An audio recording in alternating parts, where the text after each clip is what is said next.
விளக்கமா சொல்றேன், நான் சலுகைகளுக்கு எதிரானவன் கிடையாது.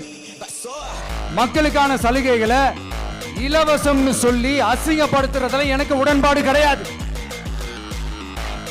மக்கள் காசுல மக்களுக்கு செய்யறதை எப்படி இலவசம்னு சொல்லுவீங்க?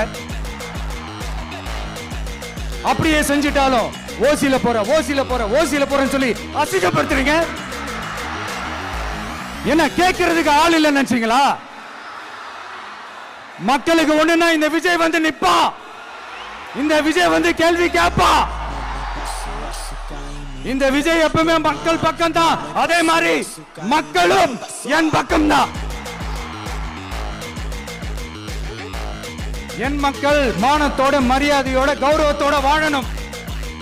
என் மக்கள் யாருக்கும் கீழே கிடையாது. அப்படி அவங்க கௌரவத்தோட வாழணும்னா அவங்களுக்கான வாழ்க்கை தரம் உயரணும். வாழ்க்கை தரம் உயரணும்னா அவங்களோட வாழ்வாதாரம் உயரணும். வாழ்வாதாரம் உயர்ந்தாதான் பொருளாதாரம் உயரும். பொருளாதாரம் உயர்ந்தாதான் வசதி வாய்ப்புகள் உயரும். இதெல்லாம் உயர்ந்தாலே ஆட்டோமேட்டிக்கா அவங்களோட வாழ்க்கை தரம், அவங்களுக்கான மரியாதை, அவங்களுக்கான கௌரவம் எல்லாமே உயரும். இதுக்கான வழிகள், அந்த சூழல்களை அந்த கவர்மெண்ட் அமைச்சு கொடுக்கணும். இதுக்கான அந்த திட்டங்களை செயல்படுத்தணும். இதெல்லாம் செஞ்சாதான் அந்த அரசாங்கம் ஒரு நல்ல அரசாங்கம். இதைத்தான் சொன்னோம்.